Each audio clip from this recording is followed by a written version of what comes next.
Good morning, my Real News Midday TV family. Thank you so much for tuning in this morning, and I'm wishing for everyone a wonderful and a productive day.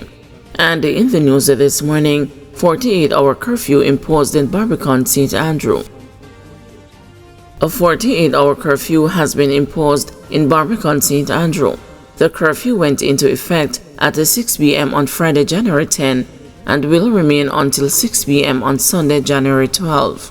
The boundaries of the curfew are north from the intersection of Grantspan Road and the Barbican Road to the intersection of Essex Avenue and the Barbican Road at Kingston 8. East from the intersection of Essex Avenue and the Barbican Road to Lot 13 Essex Avenue, Kingston 8. South from the intersection of Lot 13 Essex Avenue to 15 Dulwich Drive, Kingston 8. West from 15 Dulwich Drive to the intersection of Grantspan Road and the Barbican Road at Kingston 8. During the hours of the curfew, individuals within the boundaries are required to remain indoors unless otherwise authorized by the ground commander. Foreign nationals among 4 caught with illegal gun and ammo in downtown Kingston. 2 foreign nationals are among 4 people who have been charged with the possession of prohibited weapon and unauthorized possession of ammunition after a firearm was seized during a traffic stop on Princess Street in downtown Kingston on Wednesday. Charged are 22-year-old Antoine Latchman of Woodville Road, London in the United Kingdom, 34-year-old Javed Johnson, a medical doctor of Mount Vernon, New York in the United States of America, 37-year-old Shade Rampassard, a nurse of Mount Royal Estate, Bridgeport in St. Catherine, and the 26-year-old Akeem Sang, a higgler of Congreve Park, Bridgeport in St. Catherine. Reports from the Denham Town Police are that about 11:35 p.m., the 4 people were traveling in a Suzuki Swift motorcar when a police team detected a breach of the Road Traffic Act and intercepted the motor car. While interviewing the driver of the motorcar, the police said that they observed a firearm in a handbag inside the motor vehicle. The firearm was taken from the handbag, and upon inspection, it was observed to be a Glock 19 pistol with a magazine affixed containing 11 9mm rounds of ammunition, police said. The 4 people were taken into custody and were later charged. Their court dates are being finalized. Soup vendor, the latest victim amid shootings linked to Samacan gang feud. The community of Samacan on Seaward Drive in St. Andrew is tense amid a wave of violence linked to a gang feud in the area. In the latest incident on Thursday afternoon, a popular soup vendor of the community, Krishna Baba Maiku, was shot multiple times by gunmen. The 47-year-old soup vendor was reportedly at his stall about 1 p.m. when a motorcycle pulled up with a masked man who opened a fire, hitting the vendor several times in his upper body. He was rushed to hospital where he has been admitted in serious condition. When the news visited the community early Friday afternoon, there was a deafening silence. The streets were vacant and the businesses shuttered.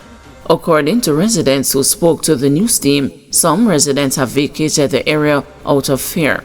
Since Baba's shooting, plenty of people have left because Baba is a working youth. Right now our own 4-yard empty, furniture and everything inside, but people just leave, the soup vendor's uncle Noel Maiku said. He described his nephew, a father of 2, as a hard-working man who has been operating his soup business in the community for more than 5 years. He's a mechanic and him run him little shop. Fry him corn, him fish, him boil him soup when it take no time to sell off. He's a working youth. That's why you see the whole place stay so, because people surprised Baba get shot, Noel shared. The people are in fear. I am telling you that this is what is going on here, and the entire area is like family. Majority of the people here are family, he added. He said that the community is not known for violent crimes. In this place here, it never used to go on so. The community here was the best community out of the whole place. Police officers talk about it, but they say after a storm there must be a calm. I'm happy that the Jamaica Defense Force and the Jamaica Constabulary Force working in here, Noel said. Maiku's shooting followed the murder of 34-year-old Ricardo Anderson on Tuesday. Anderson, a laborer of the community, was fatally shot on Seaward Drive by unknown assailants. Head of the St. Andrew South Police, Acting Senior Superintendent Damon Manderson told the news that the violence is linked to an ongoing dispute among members of the Samacan gang. The incident is part of a continuation of a series of incidents. Primarily, there is a group of men in the Samacan gang who have fallen out of grace, and as such, there have been tit for tat. It involves the related members and those who are non-related, Manderson said. It spans as far as St. Thomas, where these families are originally from. The murders that St. Thomas experienced in recent weeks would have been a part of this same family, and so it is part of what we have been trying to quell for the past 3 to 4 weeks, which is an upsurge in the intra-gang conflict in the Samacan area of Olympic Gardens, Manderson said. He said that the police have identified the key players in the feud and are asking them to turn themselves in. According to Manderson, these key players are Alex Madden, a former JCF member who resides on Kenton Avenue, a man known only as a Bounty, Dean Berkey Sutherland, Dana Jazzy White, a man known only as a Kimani, Mark Harris Sr., and a man known only as Blacks or Bonup. We continue to impose our presence within that space. We are, of course, reassuring our residents of our continued support. We are currently in our second 48-hour curfew in that community, and we will remain there as long as it takes to restore order, Manderson said. Councillor Patrick Roberts of the People's National Party, Malante Division, is urging residents to work with the police in bringing an end to the ongoing conflict in the community. The residents are the ones who have to come together to put a stop to it. It cannot be the police alone, because the police can only go by eyewitness reports and the facts of what is causing the conflict and the difference. If that is the situation, how best can the community solve this? They are the ones who are being affected, especially the children, Roberts said. Acknowledging that residents may be fearful of sharing information due to internal conflict, Roberts urged them to use secure channels to share information with law enforcement officers. Many lives have already been lost, and if it is a situation to save lives, then it is worth it, the councillor said. Alleged serial burglar Piggy arrested following crash. Karen Piggy Mason, who was wanted in connection with a series of larcenies and burglaries in St. Andrew, was taken into custody on Friday by the police after the motor car he was driving crashed and overturned along Slipen Road. The police say the 29-year-old was signaled to stop, but he disobeyed. While attempting to elude the police, he lost the control of the car and crashed into an embankment. He was taken into custody.